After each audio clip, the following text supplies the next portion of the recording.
Hello everyone, this is Dr. Dhruvi and welcome back to my channel Blossom. Today I will be telling you कि हमें pregnancy में haemoglobin कब check कराना होता है, normal values haemoglobin की कितनी होनी चाहिए और क्यों प्रेगनेंसी में हम लोग जो है हीमोग्लोबिन का कम रेंज लेते हैं in telling that it is normal और abnormal. So first starting with कि हमें अपना हीमोग्लोबिन प्रेगनेंसी में कितनी बार चेक कराना चाहिए. तो first time when you are visiting hospital for first time for after confirmation of your pregnancy, तब हमें पहली बार चेक कराना है. दूसरी बार हमें 20 to 22 वीक्स पे करा लेना है.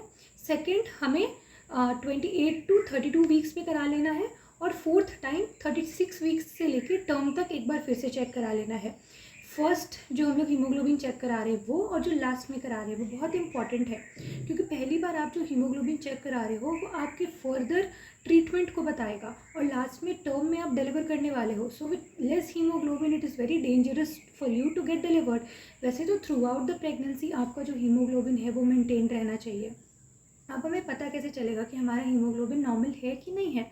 So in normal non pregnant females जो हीमोग्लोबिन की वैल्यू है वो 12 to 14 के बीच में रहनी चाहिए, पर प्रेगनेंसी में हम लोग रेंज कम लेते हैं. So in first and third trimester अगर आपका हीमोग्लोबिन 11 से कम है then you are considered to be anaemic, और अगर सेकेंड ट्राइमेस्टर में 10.5 से कम है देन यू आर एनीमिक. ये हमारे WHO के गाइडलाइंस है which is world health organisation. तो ये हो गई आपकी नॉर्मल और अबनॉर्मल वैल्यूज़. तो प्रेगनेंसी के टाइम ये जो हीमोग्लोबिन है वो कम क्यों हो जाता है फीमेल्स में, तो इस टाइम प्रेगनेंसी में हीमोडाइल्यूशन होता है. So what is haemodilution? तो अगर सरल भाषा में बात करें तो आप में जो सेल्स होते हैं, रेड ब्लड सेल्स होते हैं, वो तो सेम उतना ही रहेगा, पर जो प्लाज्मा वॉल्यूम होता है, मतलब जो पानी होता है, जो पानी और सेल्स मिक्स होकर ब्लड बनाता है, तो वो प्लाज्मा की क्वांटिटी जो है वो बढ़ जाती है, जिसकी वजह से हीमोडाइल्यूशन हो जाता है. अब ये हीमोडाइल्यूशन क्यों इम्पॉर्टेंट है?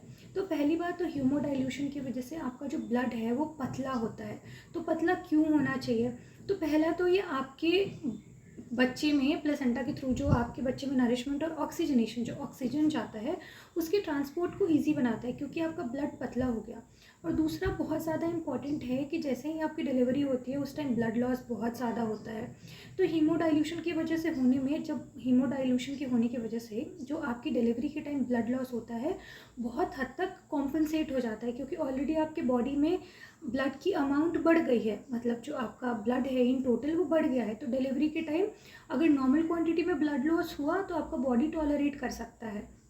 इन्हीं सब के वजह से बॉडी में हीमोडाइल्यूशन होती है. So you should take care of your haemoglobin levels very well. इसलिए हम बोलते हैं कि थर्ड मंथ के बाद से आपको आयरन सप्लीमेंट शुरू कर देना चाहिए. अगर आपका कम है haemoglobin then doctor will ask you to take iron tablet BD. Even pregnancy के 6 महीने तक हमें कंटिन्यू करना होता है आयरन टैबलेट, क्योंकि जो हमारे ब्लड लॉस हुआ है, जो हमारे स्टोर्स ख़त्म हुए हैं उसको रीस्टोर करने के लिए. So please get your haemoglobin checked in pregnancy. Don't ignore it. आप ये ना सोचें कि अरे मैंने एक बार तो कराया ही था जब मैं प्रेग्नेंट हुई थी, मुझे बार बार कराने की क्या ज़रूरत है, बिकॉज इट इज़ इम्पॉर्टेंट. अगर आपकी प्रेगनेंसी के बीच में कभी भी आपका ब्लड कम हुआ है, मतलब अगर आपके HB कम है, तो वहीं के वहीं करेक्ट किया जा सकता है. अगर आप डिलीवरी के टाइम आ रहे हैं, आपका हीमोग्लोबिन 5 है, 6 है, तो ऑब्वियसली बहुत सारी कॉम्प्लिकेशंस हो सकती हैं उस टाइम पे. So make sure that you get your haemoglobin checked at regular intervals. Thank you, and I hope that this information was useful for you.